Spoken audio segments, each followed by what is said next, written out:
Hello everyone, welcome to my YouTube channel updated PYQ। तो आज मैं डिस्कस करने वाली हूँ SSC CHSL टीयर 1 जो एग्ज़ाम हुए थे 2024 में का 4 जुलाई का थर्ड शिफ्ट का क्वेश्चन। तो यहाँ पे आप लोगों को प्रीवियस ईयर के क्वेश्चंस प्रोवाइड किए जाएंगे जो कि होंगे विथ कंप्लीट डिटेल्स, ताकि आप लोगों को याद करने में थोड़ा इजी हो जाए। तो वीडियो को लास्ट तक फुल्ली फोकस्ड होकर देखें, और आई होप कि मैं जो भी यहाँ पे डिटेल दूंगी उससे आपको एग्ज़ाम में क्वेश्चंस ज़रूर देखने के लिए मिलेंगे। तो मेरी सजेशंस ये होगी कि अगर आप वीडियो को एक दो बार सुन लेंगे और PDF से रिवाइज कर लेंगे तो आप लोगों के सारे कंटेंट्स अच्छे से रिवाइज हो जाएगी। और इसका मैं PDF डिस्क्रिप्शन में दिए गए टेलीग्राम के चैनल के लिंक पे प्रोवाइड कर दूंगी, जो कि हिंदी इंग्लिश दोनों में प्रोवाइड किए जाएंगे। तो आप उस चैनल के लिंक को ज़रूर ज्वाइन करें। तो वीडियो को शुरू करते हैं। In an electric circuit, first question is in an electric circuit the ammeter reading decreases to what dash when the length of the wire is doubled। तो इसमें बेसिकली ये पूछा जा रहा है कि अगर किसी वायर की लेंथ को डबल कर दिया जाए तो आर्मीटर की रीडिंग पे क्या फ़र्क पड़ेगा। तो आर्मीटर का फंक्शन क्या होता है, इलेक्ट्रिक करंट को मेजर करना। तो इसका वैल्यू इलेक्ट्रिक करंट के वैल्यू के प्रोपोर्शनली इसका रीडिंग चेंज होगा। तो यहाँ पे हम लोग के पास दो फार्मूला है, एक है R इक्वल टू ρL/A और दूसरी है V इक्वल टू IR। तो हम लोगों को इलेक्ट्रिक करंट फाइंड करना है तो हम लोगों को कौन से फार्मूला पे जाना होगा, V इक्वल टू IR। लेकिन हम लोग यहाँ पे देख सकते हैं कि यहाँ पे हम लोगों को I को फाइंड करने के लिए रेसिस्टेंस का वैल्यू पता होना चाहिए। तो इसलिए हम लोग पहले जाएंगे R इक्वल टू ρL/A वाले फार्मूले पे। तो इसके लिए हम लोग बनाते हैं, ड्रॉ करते हैं L लेंथ के वायर को। तो ये हो गया फर्स्ट वायर, और दूसरे वायर जो कि डबल इसके कंपेयर में डबल लेंथ का होगा, तो ये हो जाएगा 12 लेंथ का वायर। तो इसके लिए सपोज R1 रेसिस्टेंस है जिसका वैल्यू हो जाएगा ρL/A, और इस वाले वायर के लिए रेसिस्टेंस हो जाएगा R2 जिसका वैल्यू हो जाएगा ρ2L/A।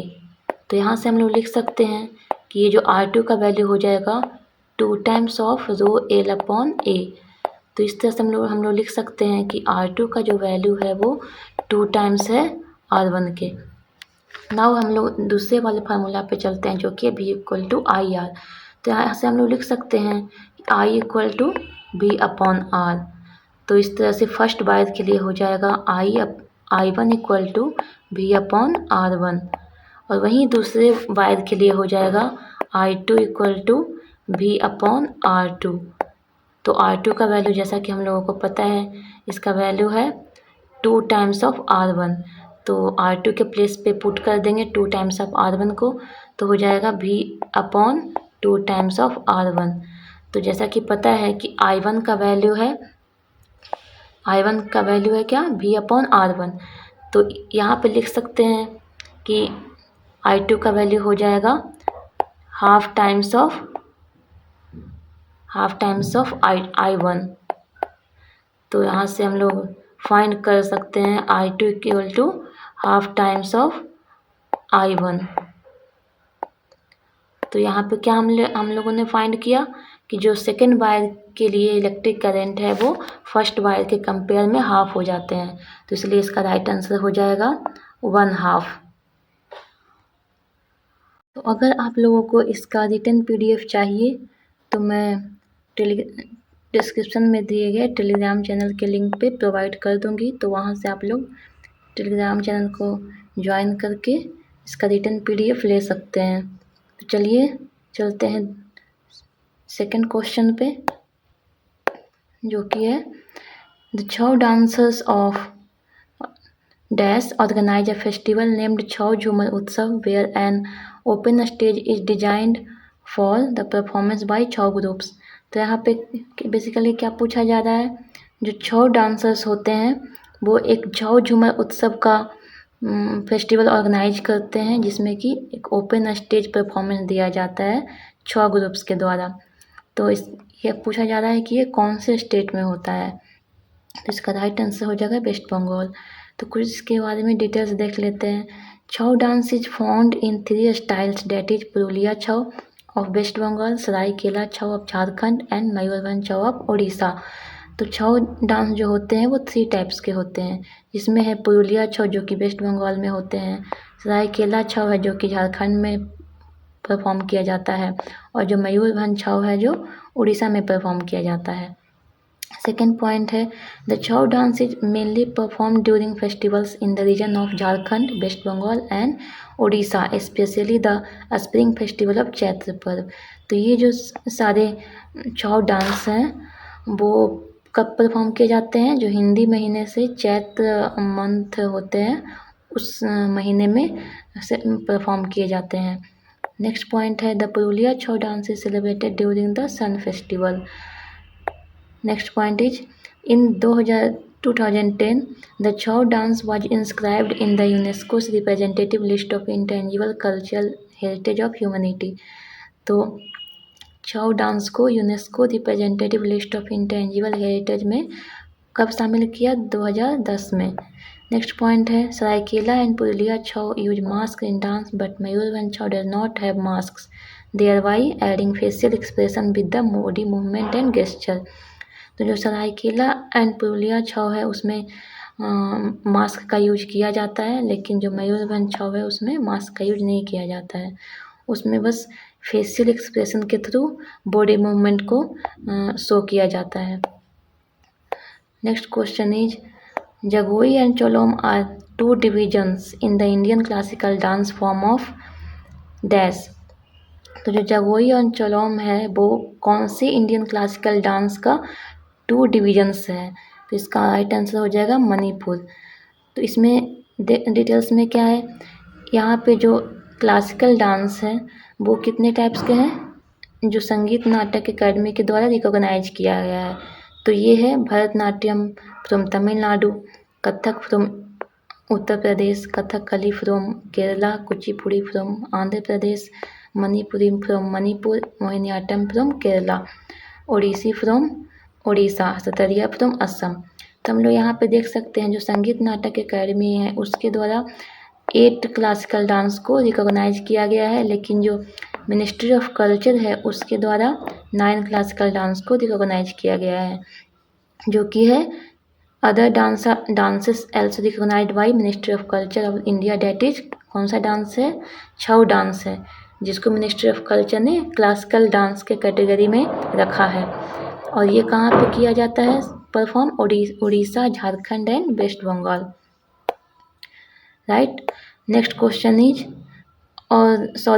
सम डिटेल्स को और देख लेते हैं जो कि क्लासिकल डांस से रिलेटेड है।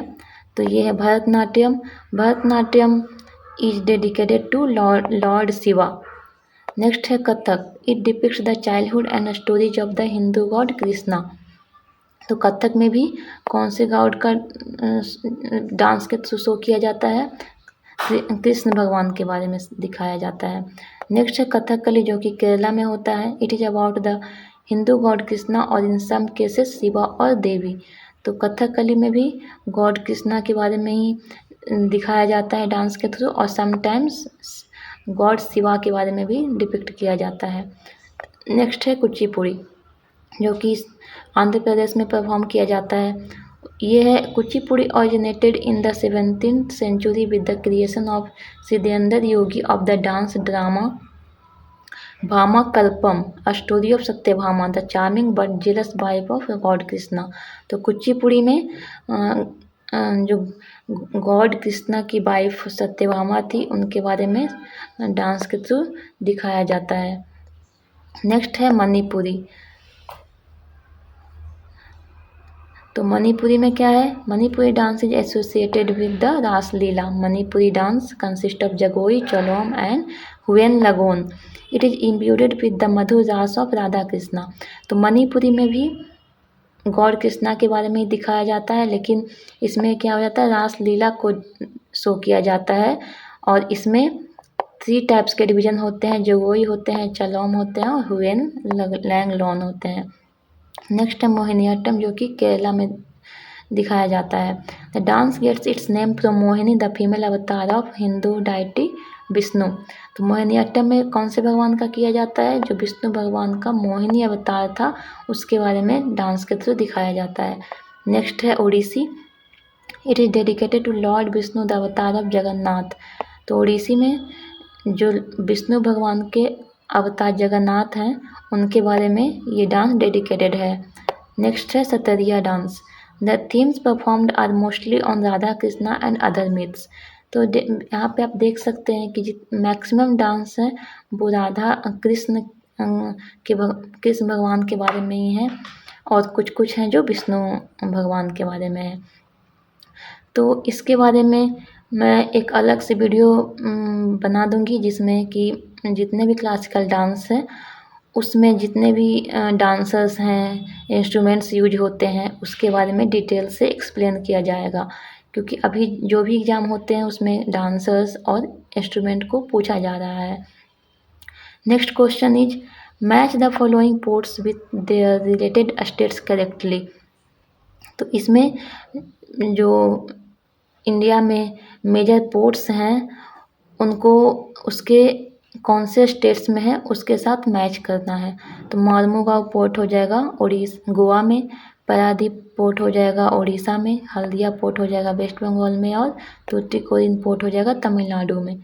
तो यहाँ पे मेजर पोर्ट्स हैं इंडिया में, उसको उसके कौन से स्टेट्स में है उसके साथ हम लोग देख सकते हैं। कोलकाता पोर्ट है वेस्ट बंगाल में, पारादीप पोर्ट है उड़ीसा में, विशाखापट्टनम पोर्ट है आंध्र प्रदेश में, कामराजार पोर्ट है तमिलनाडु में, चेन्नई पोर्ट है तमिलनाडु में, टुटीकोरिन पोर्ट है तमिलनाडु में, कोचिन पोर्ट है केरला में, मोर्मुगांव पोर्ट है, मैंगलोर पोर्ट है कर्नाटका में,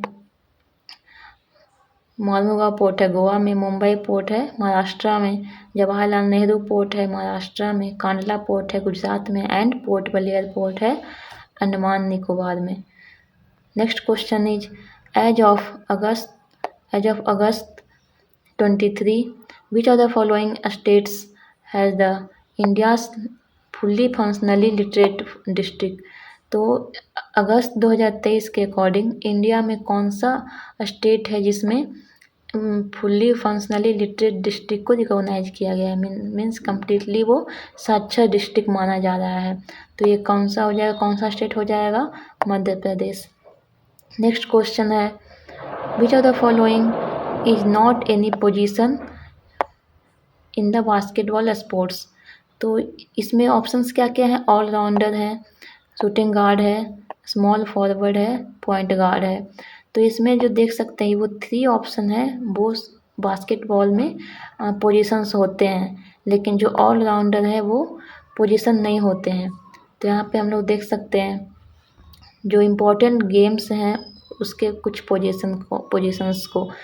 तो बास्केटबॉल में क्या क्या होते हैं? The alley oop, air ball, assist, dunk, brick, shooting guard, foul, backboard, bank, court, dribble, baller, centre, fast break, free throw, block, basket box, ball handling. Cricket में क्या क्या होते हैं? Cricket bat, duck, appeal, boundary, aces, ball, wicket, bail, bouncer, all rounder, bye, century, innings, arm ball, ball tampering, bowled, crease, all out, batsman, bowler, caught, fast bowling, cut etcetera.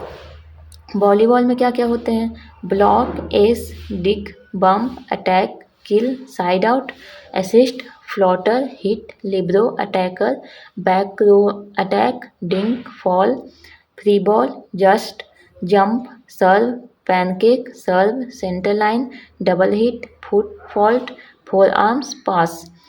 Football में क्या क्या होते हैं? Centre, defender, tackle, bleach, corner kick, extra time, goalkeeper, line of scrimmage, ball, corner back, down, dribble, field goal, goal, gridiron, kick, penalty, pigskin, team, backfield, pass and back. Next question is part 4 of A of the Indian constitution is related to dash. तो जो Indian constitution का जितने भी parts है उसमें जो part 4A है वो किस चीज़ से रिलेटेड है? इसका राइट आंसर हो जाएगा फंडामेंटल ड्यूटीज, दैट इज मौलिक कर्तव्य। तो हम लोग सारे पार्ट्स को देख लेते हैं, लेकिन इसमें से जो भी इम्पोर्टेंट होंगे उसको मैं मार्क करते चलूँगी। तो पार्ट 1 है the union and it's territory, जो कि है आर्टिकल्स 1 to 4। पार्ट 2 है सिटीजनशिप, जो कि है आर्टिकल 5 to 11। पार्ट 3 है फंडामेंटल राइट्स, जो कि है आर्टिकल 12 to 35। पार्ट 4 है directive principles of state policy, जो कि है आर्टिकल्स 36 to 51। पार्ट 4A है फंडामेंटल ड्यूटी, जो कि आर्टिकल 51A। पार्ट 5 है द यूनियन, जिसका आर्टिकल है 51 to 151। तो इसमें से इम्पोर्टेंट कौन कौन सा है? पार्ट 1 इम्पोर्टेंट है, 2 है, 3 है, 4A है, 5 है और 6 है। वैसे तो आपको सारे को ही एक बार देख लेना है, लेकिन जो भी इम्पोर्टेंट है उसको तो अच्छी तरह से मेमोराइज होना ही चाहिए, करना ही है। पार्ट 7 है the states in part B part of the first schedule, जो कि आर्टिकल 238, इसे रिपील कर दिया गया है, डैट इज मतलब इसे हटा दिया गया है।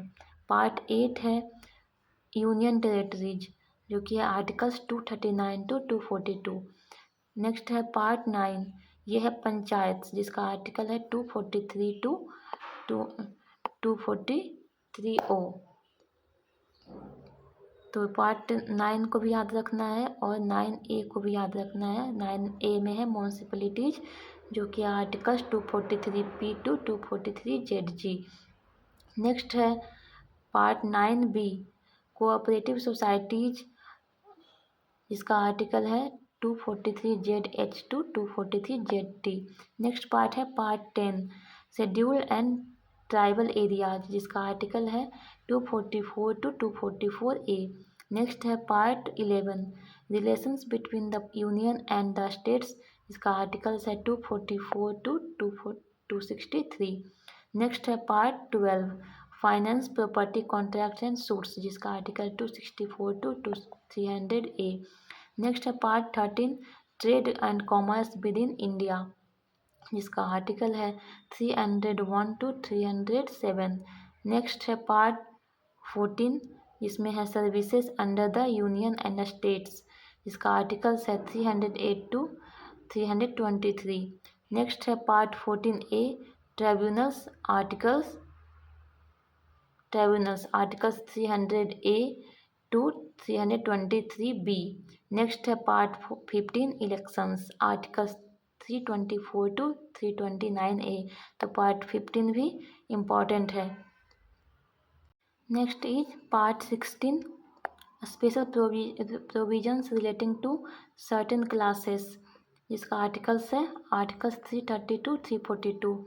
नेक्स्ट है पार्ट 17, जो कि है लैंग्वेज, इसका आर्टिकल है 343 to 351।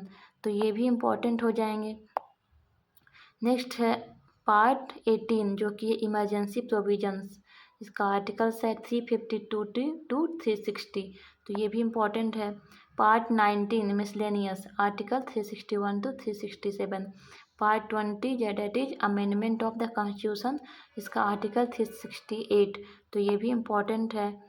नेक्स्ट है पार्ट 21, जो कि है temporary transitional and special provisions, जिसका आर्टिकल है 369 to 392। नेक्स्ट है part 22 that is short titles date of commencement authority text in Hindi and repeals, article 393 to 395। तो नेक्स्ट क्वेश्चन देख लेते हैं। नेक्स्ट है in a spreadsheet page orientation is change through. तो इसमें पूछा जा रहा है कि स्प्रेडशीट में पेज ओरिएंटेशन को किस तरह से चेंज कर सकते हैं। तो सबसे पहले हम लोगों को कंप्यूटर ओपन करना है और उसके बाद हम लोगों को किस में जाना है, MS एक्सेल में जाना है। MS एक्सेल में जाने के बाद हम लोग देख सकते हैं कि इस तरह से एक बॉक्स ओपन होकर आएगा, जिसे क्या बोला जाता है, स्प्रेडशीट। और स्प्रेडशीट में बहुत सारे ऑप्शंस होंगे, जैसे कि फाइल है, होम है, इंसर्ट है, पेज लेआउट है, फॉर्मूला है, एक्सेट्रा। तो हम लोगों को किस में जाना है, पेज लेआउट में जाना है यहाँ पे। और पेज लेआउट को ओपन करने के बाद यहाँ पे एक ऑप्शन दिख रहा है ओरिएंटेशन का। तो ओरिएंटेशन को क्या करना है, उस पर टैप करना है। ओरिएंटेशन को टैप करने के बाद हम लोगों को क्या मिल जाएगा, पेज सेटअप दिख जाएगा। और पेज सेटअप पे टैप करने के बाद हम लोगों के लिए एक ऐसा बॉक्स ओपन होगा जिसमें कि ऑप्शन होते हैं पोर्ट्रेट का और लैंडस्केप का। तो आप लोगों को जिस भी ओरिएंटेशन में चाहिए, पोर्ट्रेट तो पोर्ट्रेट बोला जाता है वर्टिकल को, लैंडस्केप बोला जाता है हॉरिजॉन्टल को। तो जिस भी ओरिएंटेशन में चाहिए उस पर टैप कर देना है, आप लोगों की ओरिएंटेशन चेंज हो जाएगी। तो इस तरह से इस क्वेश्चन का ऑप्शन कौन सा राइट हो जाएगा, पेज सेटअप डायलॉग, क्योंकि ये जो बॉक्स ओपन होकर आया है उससे बोला जाता है डायलॉग बॉक्स। तो ये किस में आया है, पेज सेटअप के अंडर, तो इसलिए बोला जाता है इसे पेज सेटअप डायलॉग। तो right answer is page setup dialogue. Next question is where is the oldest centre of lace work located in Gujarat. तो जो लेस होते हैं जो कि क्लॉथ्स में यूज किए जाते हैं बॉर्डर को डेकोरेट करने के लिए, तो उसका ओल्डेस्ट सेंटर गुजरात में कहाँ पे लोकेटेड है। तो इसका राइट आंसर हो जाएगा Jamnagar. Next question is federalism in the Indian constitution context means. तो इसमें पूछा जा रहा है कि फेडरलिज्म जो होता है वो इंडियन कॉन्स्टिट्यूशन के अकॉर्डिंग इसका क्या मीनिंग है। तो जैसा कि हम लोग जानते हैं फेडरलिज्म इसका मतलब होता है डिवीजन ऑफ पावर्स। तो हम लोगों के कंट्री में पावर्स कितने तरह से डिस्ट्रीब्यूट किए गए हैं, दो तरह से डिस्ट्रीब्यूट किया गया है, एक है सेंटर का, एक है स्टेट का। तो सेंटर और स्टेट जो भी जिसके एरिया में आते हैं उस पर उसका पावर होता है कोई भी रूल्स रेगुलेशंस को उसको यूज करने का। तो इस तरह से डिस्ट्रीब्यूशन हो गया पावर का। तो इसका आंसर हो जाएगा the existence of more than one level of government in the country. तो हम लोग के कंट्री में कितने लेवल ऑफ गवर्नमेंट है, टू टाइप्स के गवर्नमेंट है, एक सेंट्रल लेवल का, एक स्टेट लेवल का। नेक्स्ट क्वेश्चन है in the Hindustani classical music according to Vishnu Narayan Bhatkhande how many thoughts are the origins of ragas. तो हिंदुस्तानी क्लासिकल म्यूजिक में एक विष्णु नारायण भातखंडे हैं, उनके अकॉर्डिंग कितने थाट्स होते हैं, कितने तरह के थाट्स होते हैं जो कि रागास में जिसका ओरिजिन है। तो ये जो थाट्स और रागास ये सब होते हैं वो बेसिकली म्यूजिक में जो स्केल यूज किए जाते हैं उस वो सबको एक्सप्रेस किया जाता है इसके थ्रू। तो इसका राइट आंसर हो जाएगा 10 तरह के होते हैं थाट्स। नेक्स्ट है 12 number question that is in which of the following cities was the Asian wrestling championship 2023 held. तो एशियन रेसलिंग चैम्पियनशिप 2023 कहाँ पे हेल्ड हुआ है, कौन से कंट्री में। तो ये हुआ है राइट आंसर इज अस्ताना। तो हम लोग देख सकते हैं 2022 में जो एशियन रेसलिंग चैम्पियनशिप हुआ कहाँ पे हुआ, उलानबाटर मंगोलिया में। नेक्स्ट है 2023 में वो कहाँ पे हुआ, अस्ताना कजाकिस्तान। और 2024 के जो एशियन रेसलिंग चैम्पियनशिप हुए वो कहाँ पे हुए, बिश्केक किर्गिस्तान में। जो 2024 वाले एशियन रेसलिंग चैम्पियनशिप हुए हैं उसमें इंडिया के रैंक कितने हैं, 10th।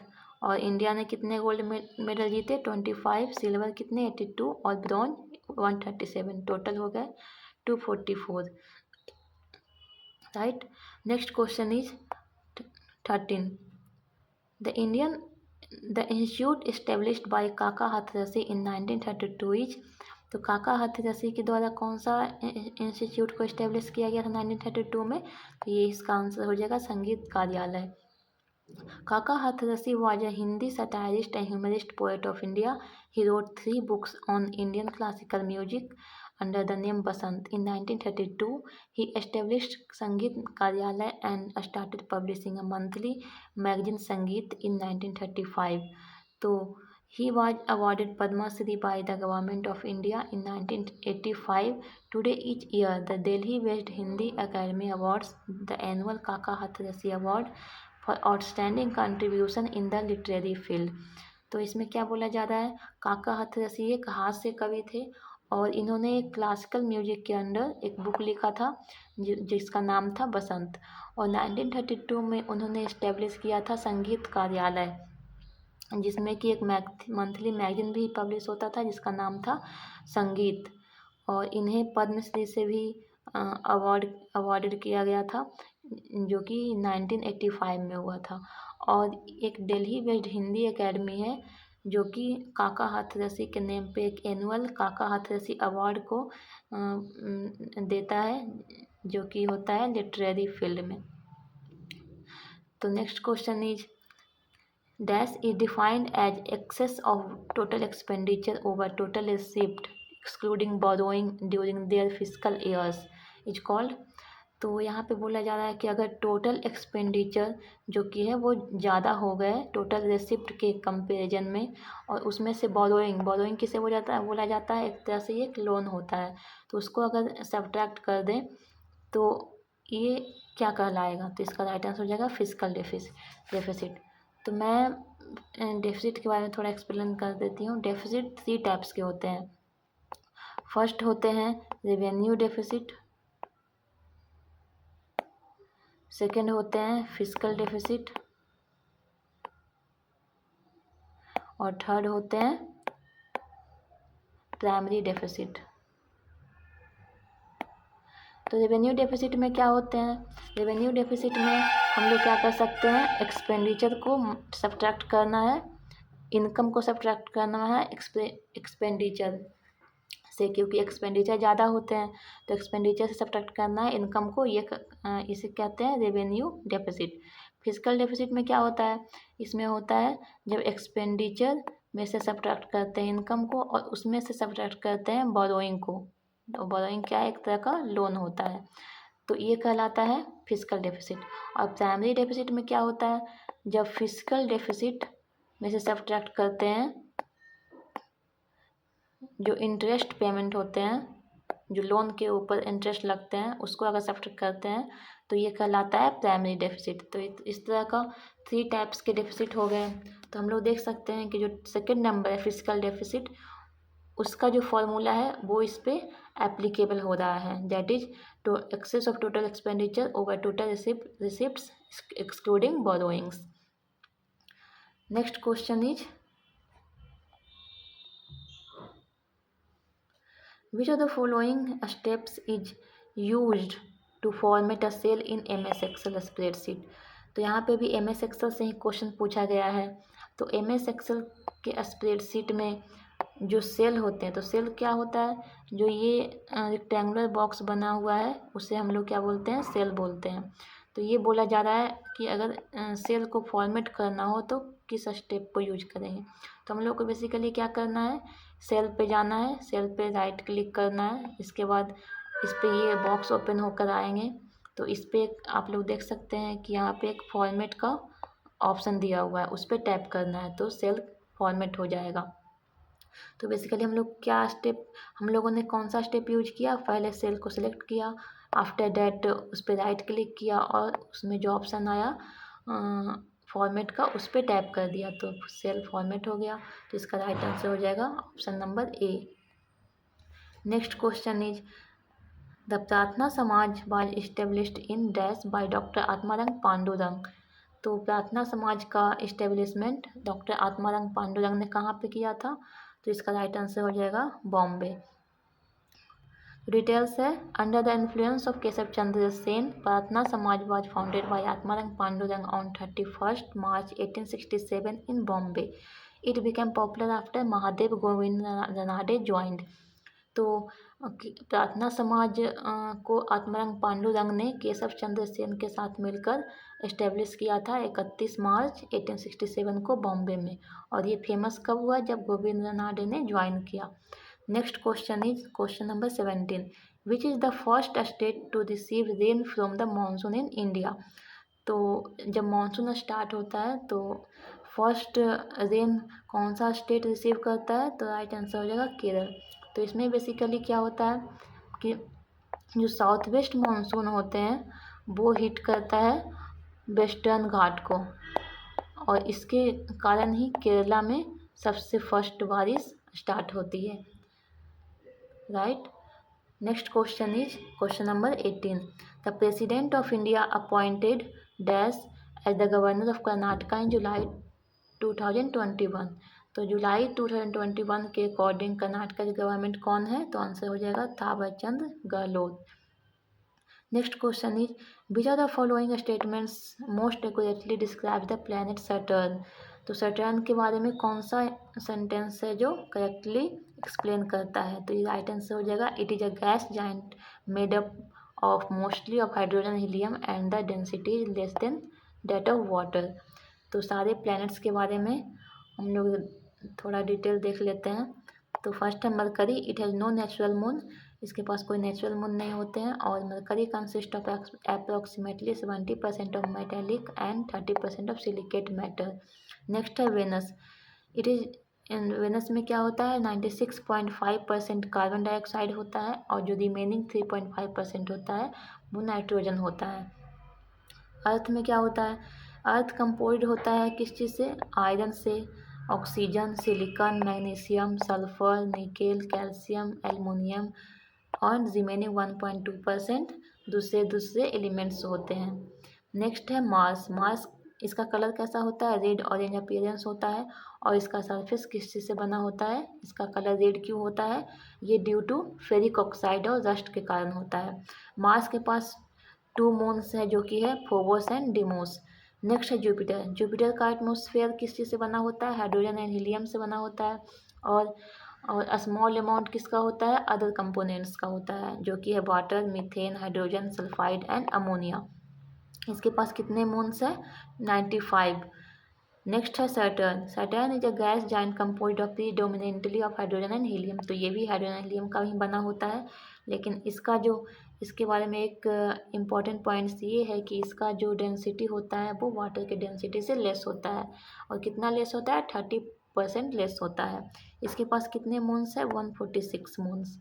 नेक्स्ट है यूरेनस, यूरेनस में भी 3 लेयर्स होते हैं जो कि कोर्स होते हैं, जो सबसे इनर मोस्ट लेयर होते हैं वो रॉकी होते हैं, वो सिलिकेट आयरन निकल का बना होता है। और जो मिडिल पार्ट होता है वो आइसी होता है जिसे बोलते हैं मेंटल। एंड आउटर पार्ट किस चीज़ का बना होता है, हाइड्रोजन हीलियम इनवेलप जो कि गैसियस फॉर्म में होता है। इसके कितने मून्स हैं 28 नॉन मून्स हैं। Next and last Neptune, the core of Neptune is likely composed of iron निकल एंड सिलिकेट। तो इसका भी सरफेस किस चीज़ से बना होता है, कोर किस चीज़ से बना होता है, आयरन निकल सिलिकेट्स का बना होता है। और इसका जो एटमॉस्फेयर होता है वो हाइड्रोजन और हीलियम से बना होता है। इसके कितने मून्स हैं 16 नॉन मून्स हैं। Next question is question number 20, in which year was the आत्मनिर्भर भारत रोजगार योजना launched by the government of India. तो आत्मनिर्भर भारत रोजगार योजना कौन सी ईयर में लॉन्च हुआ, ये लॉन्च हुआ 2020 में। ये इसमें क्या था बेसिकली, इसमें it was launched in November 2020 to boost employment in the formal sector and incentivize creation of new employment opportunities during the कोविड-19। तो ये कोविड-19 जब आया था तो उस टाइम बहुत सारे लोग अनएम्प्लॉयड हो गए थे। तो बहुत सारे लोग को एम्प्लॉयड करने के लिए उन्हें रोज़गार देने के लिए ये फॉर्मल सेक्टर को इनिशिएट किया गया, जिसमें बहुत सारे लोगों को न्यू अपॉर्चुनिटीज मिला जॉब के लिए। तो ये है आत्मनिर्भर Bharat Rozgar Yojana. Next question is question number 21, which of the following schemes is related to minimising the use of chemical fertilisers given in the union budget 2023-24।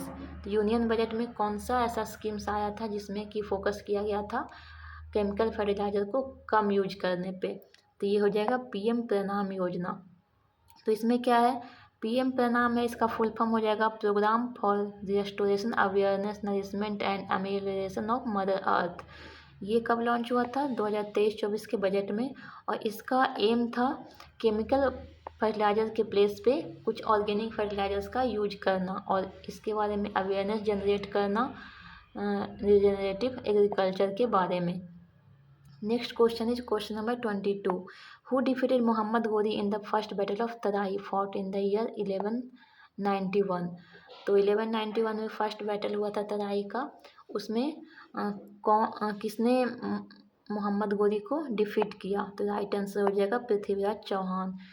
तो फर्स्ट बैटल ऑफ तराई हुआ था 1191 में, जिसमें कि पृथ्वीराज चौहान और मोहम्मद गोरी के बीच में हुआ था और इसमें पृथ्वीराज चौहान जीता और मोहम्मद गोरी हारा था। सेकेंड बैटल हुआ था तराई का 1192 में, जिसमें कि मोहम्मद गोरी जीता और पृथ्वीराज चौहान हारा था।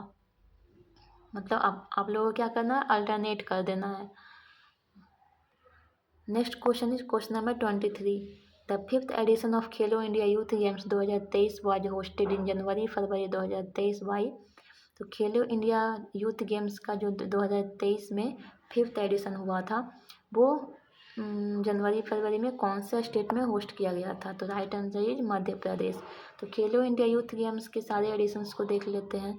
तो फर्स्ट एडिशन हुए थे 2018 में, जो कहाँ पे होस्ट किया गया था, दिल्ली में। फर्स्ट विनर रहा हरियाणा, सेकंड विनर रहा महाराष्ट्र, थर्ड विनर रहा दिल्ली। सेकेंड एडिशन हुआ 2019 में, जिसमें कि होस्ट किया गया महाराष्ट्र के द्वारा, और इसका फर्स्ट विनर रहा महाराष्ट्र, सेकंड विनर रहा हरियाणा, थर्ड विनर रहा दिल्ली। थर्ड एडिशन हुआ 2020 में, जो कि असम ने होस्ट किया, और फर्स्ट विनर रहा Maharashtra, second winner Haryana, third winner Delhi. Fourth edition हुआ 2021 में, जो कि होस्ट किया गया हरियाणा के द्वारा, और विनर भी फर्स्ट रहा Haryana, second winner Maharashtra, third winner Karnataka. Fifth edition हुआ 2022 में, और इसका होस्ट किया मध्य प्रदेश, और इसका फर्स्ट विनर रहा Maharashtra, second winner Haryana, third winner Madhya Pradesh. 6th edition जो कि हुआ 2023 में, उसमें होस्ट किया तमिलनाडु ने। फर्स्ट विनर रहा महाराष्ट्र, सेकंड विनर रहा तमिलनाडु, और थर्ड विनर रहा हरियाणा। तो यहाँ पे सारे एडिशन को मैंने दे दिया है, लेकिन आप लोगों को ध्यान रखना है फर्स्ट एडिशन के बारे में, और मैक्सिमम फिफ्थ और 6th एडिशन के बारे में याद रखना है। तो 5th एडिशन देख लेते हैं इसका, खेलो इंडिया यूथ गेम्स का, जो कि 2022 में हुआ था। इसमें मास्कोट था आशा, जो कि एक फीमेल चीता है, और मोगली। टॉर्च था अमरकंटक, थीम सॉन्ग था हिंदुस्तान का दिल धड़कने दो। 6th एडिशन हुआ था 2023 में, जिसमें कि होस्ट सिटी था चेन्नई, मदुरई, ट्रिची और कोयम्बटूर। तो ये सारे तमिलनाडु के सिटीज हैं जो कि होस्ट किए थे खेलो इंडिया यूथ गेम्स के 6th एडिशन को। नेक्स्ट है मैस्कोट क्या है, बीरा मंगई, जो कि इंडियन क्वीन थी who bagged a war against British colonial rule. और इसमें फर्स्ट टाइम क्या किया गया था, 6th एडिशन में स्क्वैश को भी इंक्लूड किया गया था। Next and last question is question number 25। Which of the following is a part of apical meristem found in the roots. तो इसमें बेसिकली ये पूछा जा रहा है कि जो एपिकल मेरिस्टेम होते हैं रूट्स में, उसमें कौन सा पार्ट होता है। तो यहाँ पे कौन सा पार्ट होता है, इसमें होता है प्रोटोडर्म। तो सबसे पहले हम लोग इस क्वेश्चन को समझने के लिए हम लोगों को क्या समझना है कि हम लोग जो लिविंग बींग्स होते हैं उसमें सबसे बेसिक यूनिट होता है वो क्या होता है, सेल होता है, जिसे क्या बोलते हैं, कोशिका भी बोलते हैं। और बहुत सारे सेल को एक साथ रख दिया जाए तो इससे क्या बनता है, इससे बनता है टिश्यू। और बहुत सारे टिश्यू को एक साथ रख दिया जाए तो इससे क्या बनता है, ऑर्गन बनता है। तो और ऑर्गन से क्या बनता है, आगे फर्दर जाएंगे तो ऑर्गन सिस्टम बनता है। तो हम लोग इस तरह से इस टेबल को समझ सकते हैं कि जो यहाँ पे प्लांट टिश्यू है उसको किस तरह से कैटेगराइज किया गया है। तो इसमें दो टाइप के होते हैं plant tissue, meristematic tissue and permanent tissue. Permanent tissue में क्या होता है, इसमें डिवीजन नहीं होता, और मेरिस्टेमेटिक टिश्यू में होता है डिवीजन, जिससे कि ग्रोथ और डेवलपमेंट होते हैं प्लांट्स में। तो परमानेंट टिश्यू का कौन कौन सा सब कैटेगरी है, एक है सिंपल टिश्यू और दूसरा है कॉम्प्लेक्स टिश्यू। कॉम्प्लेक्स टिश्यू में क्या क्या है, इसमें है फ्लोएम एंड जाइलम। तो जाइलम का क्या फंक्शन होता है, जाइलम का फंक्शन होता है वाटर को सारे प्लांट्स के पार्ट के पास ट्रांसपोर्ट करना। और फ्लोएम का क्या फंक्शन होता है, फ्लोएम का फंक्शन होता है फूड का ट्रांसपोर्ट करना। इस तरह से सिंपल टिश्यू में देख सकते हैं कि क्या क्या होता है, इसमें होता है पैरेन्काइमा, कोलेनकाइमा और स्क्लेरेन्काइमा। तो पैरेन्काइमा का फंक्शन क्या होता है, फूड को स्टोरेज करना। और कोलेनकाइमा का क्या फंक्शन होता है, कोलेनकाइमा का फंक्शन होता है स्ट्रेंथ प्रोवाइड करना। और स्क्लेरेन्काइमा का फंक्शन होता है प्लांट्स को मैकेनिकल सपोर्ट प्रोवाइड करना। तो इस तरह से देख सकते हैं जो परमानेंट टिश्यू में है उसमें जितने भी पार्ट्स हैं उसमें से किसी भी पार्ट का फंक्शन ग्रोथ और डेवलपमेंट का नहीं है। इससे पता चलता है कि जो परमानेंट टिश्यू होता है उसमें डिवीजन नहीं होता है, इसमें दूसरे फंक्शन को परफॉर्म किया जाता है। लेकिन जो मेरिस्टेमेटिक टिश्यू होते हैं उसमें डिविजन्स होते हैं। तो इसका सब कैटेगरी क्या क्या है, एपिकल मेरिस्टेम, लैटरल मेरिस्टेम और इंटरकैलरी मेरिस्टेम। तो ये तीनों को एक्सप्लेन डिटेल से देख लेते हैं। सपोज यहाँ पे मैंने एक प्लांट के स्ट्रक्चर को बनाया, तो यहाँ पे दो पार्ट होते हैं इसके। एक होते हैं सॉइल के अबव पार्ट जिसको बोलते हैं शूट सिस्टम, और जो एक सॉइल के नीचे होते हैं उसे बोलते हैं रूट सिस्टम।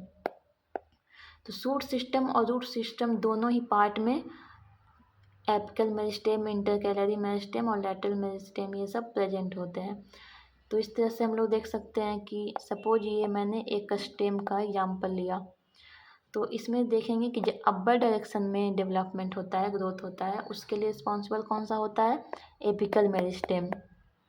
और जो सपोज ये नोड्स है जहाँ से ब्रांच निकलते हैं, वहाँ पे जो ग्रोथ होता है उसके लिए रिस्पॉन्सिबल है इंटरकैलरी मेरिस्टेम।